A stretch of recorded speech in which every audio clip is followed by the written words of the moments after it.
Shalom, Kahala Yahweh, Ba'ashem Yahushai, Ba'ashem Kodash. Double honors my teachers, the apostles and elders of Great Millstone. Peace and mercy to the elect, who are the house of David, reborn again in this generation. And Shalom to the 130 Yasharallah, who today we're known as the Negroes, Latinos, and Native Americans, who before losing our true heritage, we were known as, and still are, the true Hebrew Israelites of the Holy Bible. In today's lesson, we're going to talk about this book that a brother shared on social media that I did a bit of research into. And in fact, I actually bought this book, and now I'm just waiting for it to come through. But I wanted to go ahead and cover a particular page in this book that highlights history which coincides with the Bible, that proves that the Latinos and the Native Indians of native descent are in fact the lost 10 tribes of the tribe of Israel. Okay, this book is referred to as The Mysteries of the Mexican Pyramids by Peter Tompkins. Right, this book was written, I believe, in the 70s.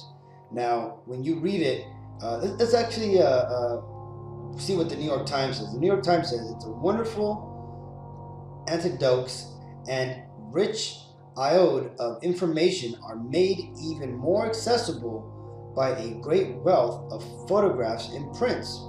You know, and Lord will, once I get this book, I'm going to go ahead and do an additional, more in-depth lesson, so we could actually look at, what this book has to offer. Now, the book itself goes into the mysteries of the, basically the sites and pyramids here in the land of South America, right? Now, the thing is the building techniques over here in South America are similar to those found not only in Egypt, but in other places of the world. Now, why is that? Well, a lot of these structures, predate us Israelites before we come over here, right? Remember, there was in the, I believe it's in 2 Kings, where it talks about King Solomon's navy, where he had the Hamites would come over here to the land of Ophir and basically get treasures, peacocks, gorillas, gold, and take it back to King Solomon, right? And that the round trip journey was 3 years, right? A year and a half here, a year and a half back. And you can see a lot of these Toltec faces, or the head statues, where there are these huge heads found here in South America. This covers a lot of the similarities that have to do with the buildings which the Israelites built, right? Not only when they were here in South America, but also in the land of Egypt when we were slaves there. Because you got to remember, when us Israelites got here in South America, there were things here, but the problem is that they weren't really, there weren't any humans that were over here, that were dwelling over here, okay? We came to this land and it was basically empty, but there was remnants of structures here, okay? And the structures were from far before us, right? There's even writings, Lord will, I'll find it, where a lot of the ancestors here in South America said that they simply were caretakers of those relics, right? But in doing so, we also, while we were here, we built pyramids, we built these mega cities, right? And in doing so, we basically replicated what we found here over in what we had done over in Egypt, okay? Because it tells you that the Israelites, that they built many treasured cities for Pharaoh, right? And all those techniques all passed down to the later generations, which again belonged unto us, the Israelites, including the northern tribe, being today known as the Latinos and the Native Indians. Now, that being said, let's go ahead and read this small snippet that I want to focus on. I'm going to start with the highlighted part. So it says, in a manuscript written in Quechua in 1554 by several Maya Indians, its Spanish translator, Padre Dioncio Jose Chanoy, had this to say: it is supposed in the manuscript that the three great Quechua nations mentioned in particular are descendants of the 10 tribes of the kingdom of Israel, whom Salmanasar reduced to perpetual captivity, and who, finding themselves in the confines of Assyria, decided to immigrate. The actual text ran, "These then were the 3 nations of Quechuas, and they came from where the sun rises, descendants of Israel, of the same language and the same customs." In attestation of what they had written, the Indians signed the document on September 28, 1554, saying, "We have written that which by tradition our ancestors told us, who came from the other part of the sea, from Kevan Tolan, bordering on Babylonia." You see? So check that out, man. So you see, even the Indians back in 1554, before the North Atlantic slave trade happened, were even identifying themselves as the children of Israel. Now, during that time, the 10 tribes had come together, it seems, and formed 3 major city-states, right? One of these city-states I belong to. I myself am of the tribe of Issachar, or what you would refer to today as a Mexican. And back in these days, I would have been the tribe of the Aztecs. Now, in our ancestral heritage, we have a story known as Aslan, right? And Aslan also talks about this exact same fable, right? About how our ancestors came from the other side of the ocean where the sun rises, just like as they say here, right? Now, if you don't understand Quechua, spoken about here and in here, right? Quechua is a broken form of Hebrew. It's an older form of Hebrew, basically Paleo-Hebrew, but it's been modified. And why is that? Well, let's go and read in the Bible what this is referring to, and also let's break it down, right? 2nd Ezra 13 and 40, right? This is the scriptures that talk about when the 10 tribes were taken away into captivity. Now, before we get into this, well, actually, let's go and read it first, and then we'll break down the timeline. This is 2nd Ezra 13 and 40. "Those are the 10 tribes which were carried away prisoners out of their own land in the time of Hoshea, the king, whom Salmanasar, right, the king of Assyria, led away captive." And there you go.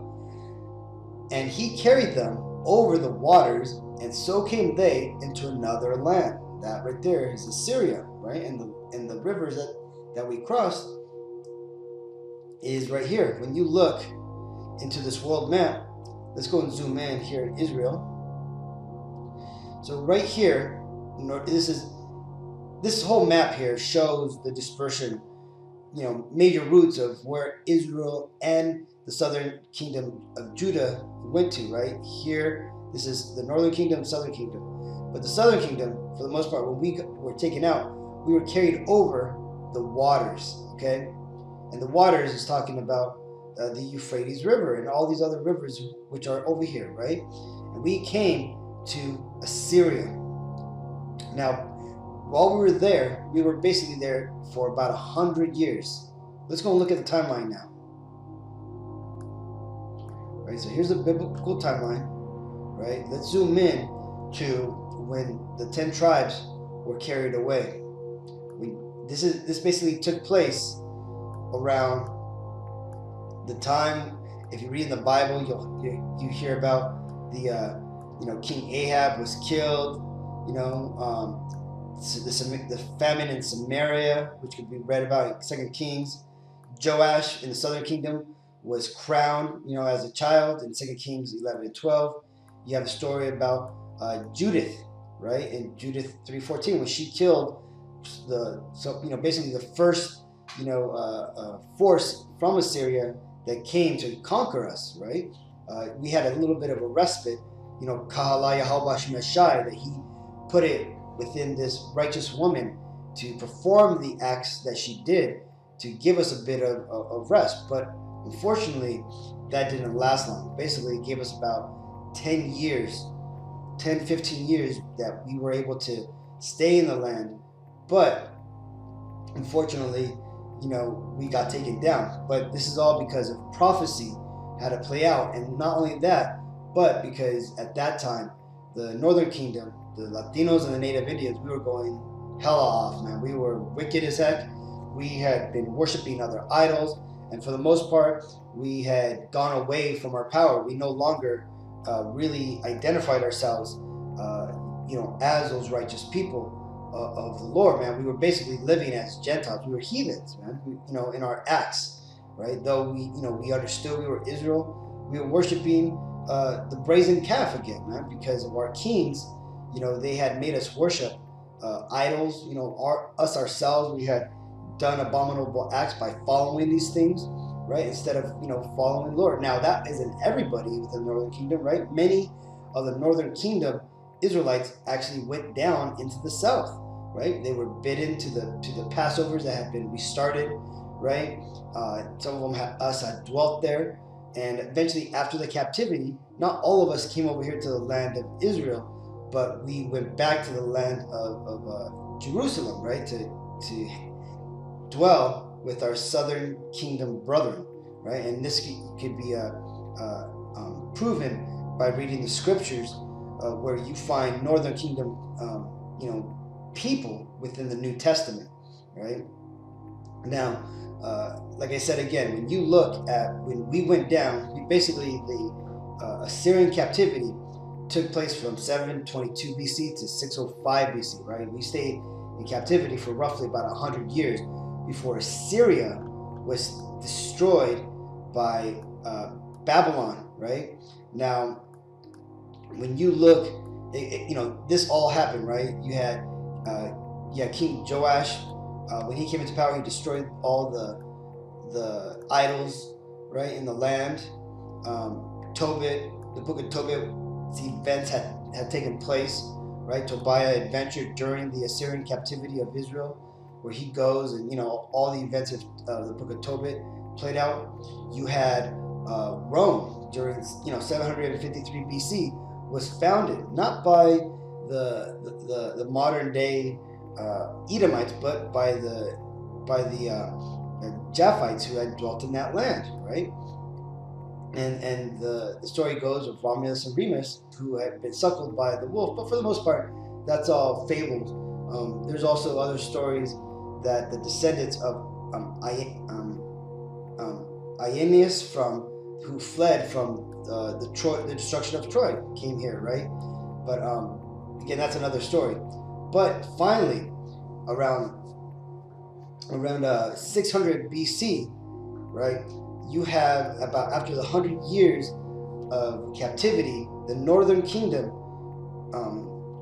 basically, we were freed, right? When Babylon had captured Assyria, taken it over, we were pretty much the servants in the land of Assyria, right? And many of us had found ourselves to be free of that captivity, right? Either because we had bought ourselves out of bondage, or simply there was nobody really over us anymore. So many of us decided to go into another land, right? We took it upon ourselves to flee and to basically reset, right? And try to command ourselves to follow the Lord's will, which is what we're going to continue reading, right? And again, this took place about 600 BC. Now it tells you in the scriptures, which we're going to read, which we're going to get from this point, right? So far what I've read, Israel was taken out of the land, the Northern Kingdom of Israel, the kingdom of Israel, right? The Northern Kingdom was taken out of their Northern Kingdom and taken into Assyria.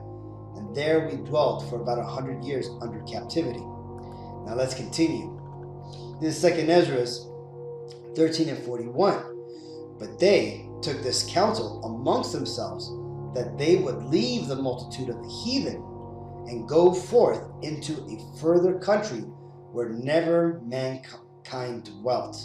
Right? Now this is a very important line, right? Because we need to understand that, where men were dwelling during this time, right? Where was the known world? Well, let's go ahead and take a look at a map from this time? Well, the closest map that we have of the known world comes close to about 200 years. In fact, this is from 430, so that would be about, 170 years after the fact, right? Because about 600 BC is when us Israelites came over here to the Americas. Now, when you understand that, you look at this map, which was written in 430 BC by Herodotus. Herodotus being the first technical historian of the world, right? He was an Edomite. When we look at, let's go back to the timeline, right? When we look at the timeline, right, you have the 10 tribes here, right? And at this time, basically all this knowledge of the seas and navigation was all basically a gift of God, right? And it had from this point on, right, civilization had gone through, right? You have all these events of the Bible. You know, you got, Jonah and the whale. You have, let's see, Buddha was, the belief of Buddha was created. You had the Macedonians had come onto the scene, right, which is Edom basically being reborn there around the land of Agag. The Aegean Sea, excuse me. Then you had the vision of Zechariah and the 4 horsemen. You got the Spartan wars, the events of Queen Esther, Nehemiah rebuilt, and then you have what is secularly known as the end of the ancient history, right? Everything before this line is considered ancient history, right? This is why the Bible deals with predominantly ancient history. But in modern Western societies and the modern world, we are not pretty much taught this unless you study it on your own or you go into college grade history.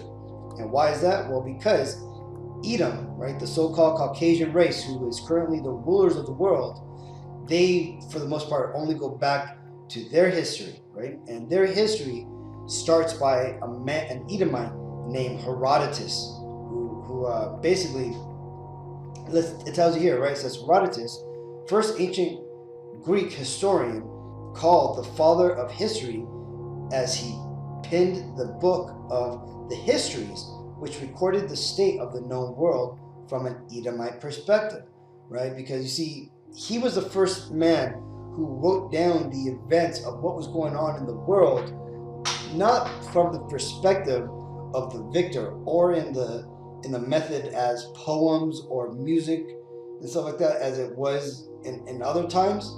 He just wrote it down like what we know today as historic events, right? From, people say it was unbiased, and when you read the book of the histories in college level courses, you understand that these events, right, they record the things that were going on during the time. Now, this man here, not only did he record these events, but he also made this map of the known world at that time. Now, this map basically captures the known world at that time. It captures the places where men dwelt, okay? Here you got, it tells you, it says Ammon, right? We know that this is the land of Israel here, right? You got Rome, right? You got all these different places here that are written, right? You got Scythia, right? All these places, right? So this is where we know everything is at, right? So you could see this map.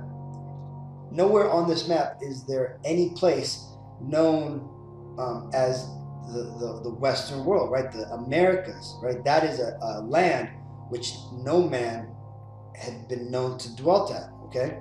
Now, let's go ahead and go back to the scriptures, right?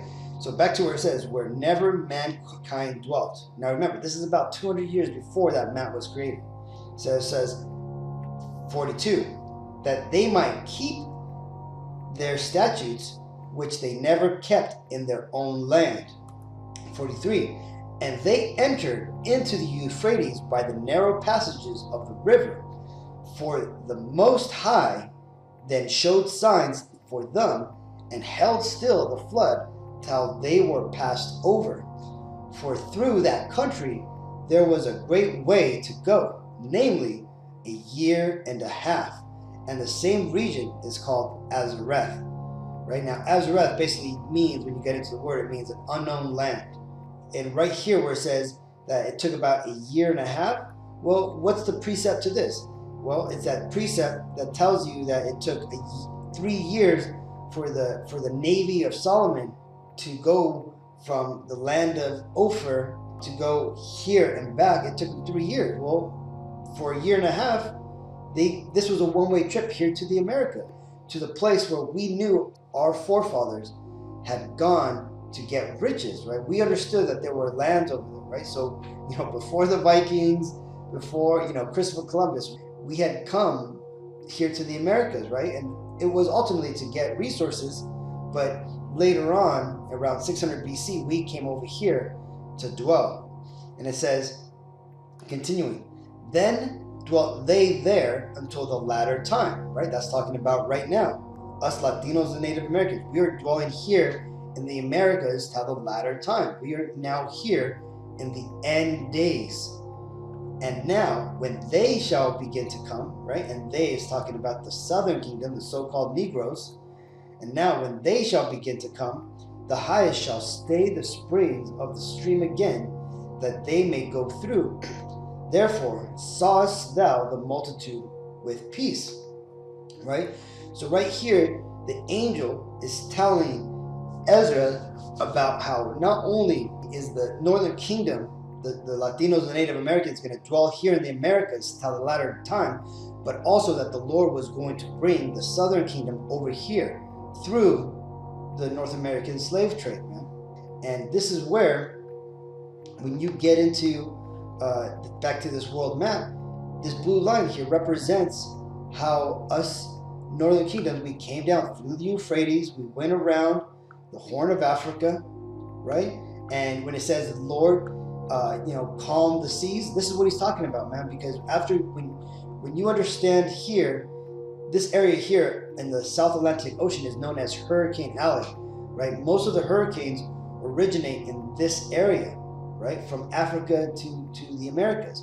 Now, this is the area where not the Lord, he calmed the seas so that way we could pass through, but he also showed signs in the sky, which, if you understand the scriptures, you understand that us Issacharites, so the modern day Mexicans, we were gifted with the ability to read the stars, understand the way of navigation, and to use those to navigate to get to the land of Azareth, right? Which is, again, is the land of Americas. And from there, we dispersed, okay? It tells you plainly that we started in South America, then we eventually went up north, right? And when you read the chronicles of the Indians and the South American natives, you can understand that there was great wars and division. Like in this time, when about 1554, as that passage said, man, that there was 3 great tribes, right? We had, combined into 3 tribes, and ultimately there was warring amongst us, right? Now, when you get into there, ultimately Gad and Issachar and Zebulun, we went up north, right? The Issacharites dwelt here in Mexico. The Gadites came up here to America and to Canada, okay? And the other tribes basically stayed here in South America. Now, that being said, this is how we understand, and it has been revealed unto us, Kahala Yahweh Shema Shai, first to our high priest who were reawoken, right? Starting with Abba Bivens during the 1960s, when he had woken up and he was given the revelation that the Latinos and the Native Americans were also Israelites, and that the Negroes, Latinos, and Native Americans themselves were the true Hebrew Israelites, right? And that they should not dwell amongst these so-called Jewish people, that the Amalekites are what we would know today as the Israelis, and that they themselves were the imposters. Well, unfortunately, a lot of these, other schools or other people who you would know today as the black-only Hebrew Israelites, or the Old Testament-only Hebrew Israelites, or the Hebrew Israelites that speak Yiddish, those people still followed or stuck with the teachings of those people who stayed learning from our enemies, and they unfortunately passed on that false doctrine. Though the truth ultimately came and left with Abba Bivens, and it followed down to the One West schools, which today the mantle of leadership falls upon Apostle Tahar and the other apostles of Great Millstone on down. So basically, you're going to find the truth here at Great Millstone, right? We are the only other camp who's doing this, not for money, not for fame, but for truth's sakes. Because again, we are the men who have read the Bible, who are actually just teaching our people what the Bible actually says, and to come back. And who are we telling this to? Well, we're telling this to the people who the prophecies of the Bible fit, and that would be the Negroes, Latinos, and Native Americans, which you see listed here on this chart. The 12 tribes of Israel. We are the true Hebrew Israelites of the Holy Bible, and the Lord right now is calling to you, Negro, Latino, and Native Americans, and He wants you to come back to your true heritage. He doesn't want you to refer to yourself as Negroes, Latinos, and Native Americans. He wants you to refer to yourselves as the tribe of Judah, the tribe of Zebulun, the tribe of Gad, the tribe of Reuben, the tribe of Simeon, the tribe of Benjamin, the tribe of Ephraim, the tribe of Manasseh, the tribe of Asher, the tribe of Levi, the tribe of Naphtali, and the tribe of Issachar, right? And in whole, He wants you to refer to yourselves as the children of God, as the tribe of Israel, right? And why is that? Well, for prophecy's sake. First, let's go ahead and read Jeremiah 15 and 17. Israel, which is referring to the northern kingdom, is a scattered sheep. The lions have driven him away. First, the king of Assyria hath devoured him, and last, this Nebuchadnezzar, king of Babylon, hath broken his bones, right? This is talking about the southern kingdom, right? Because remember, first, the northern kingdom was taken, we were taken into captivity, and then about 100 years, let's see, so lucky, and roughly about 100 years, 150 years later, the southern kingdom went into slavery. And you can read about that in 2 Kings 25 and 21, right? The so-called Negroes went into captivity into Babylon. So that's what that's talking about. Tobit 13 and 3. So Tobit 13 and 3. Confess him before the Gentiles, ye children of Israel, for he hath scattered us amongst them. Right? Now this is namely talking about the northern kingdom, right? Because Tobit was of the tribe of Naphtali, or what you would know today as a so-called Argentinian, right? Now he's telling us, man, here that the Lord has scattered us amongst these heathen. He has scattered us all over the world for the most part, right? This is Ezekiel 11 to 17. Therefore say, thus saith Yahweh Bashim Ashai power, I will even gather you from the people and assemble you out of the countries where ye have been scattered. I will give you the land of Israel. So you see that? The Lord here is telling us, man, that He has scattered us to different countries, and that He is going to bring us all together. He's going to assemble us out of the country, right? Amongst these heathens that He has scattered us amongst, right? And ultimately, what's happening now is that we're telling you, Negro, Latino, Native Americans, this. Hosea 1 and 10. Yet the number of the children of Israel shall be as the sand of the sea, which cannot be measured nor numbered. And it shall come to pass that in the place where it was said unto them, Ye are not my people, there it shall be said unto them, Ye are the sons of the living God. Right? So here in America and all around the world, we've been told that we're Negroes, we're Latinos, we're Mexicans, we're Salvadorians, we're Argentinians, we're Peruvians, we're Brazilians, we're Egyptians, we're Japanese, we're Swedish, we're English, we're Americans, we're Canadians, we're Hawaiian, right? Everywhere we're scattered, we are told we're other things, right? But heavens forbid we call ourselves the Israelites, or that we identify ourselves as the Hebrew Israelites, right? What happens? all hell breaks loose, man. We're called anti-Semitic. We're called black Hebrew Israelites, right, to defame us, right? But no, man, we're telling you straight up, and the Lord is making a decree that ye are the sons of the living God. You Negro, Latino, and Native Americans, all you whose father's lineage goes back to that line, you are the literal Hebrew Israelites that the Bible is written by and for and to. So hopefully this video was edifying. Until the next time, I want to give all praises to Yahweh, Ba'Shem Yahushai, Ba'Shem Rakal Kodash, double honors my teachers, the apostles, and elders of Great Millstone. Peace and mercy to the elect. Shalom.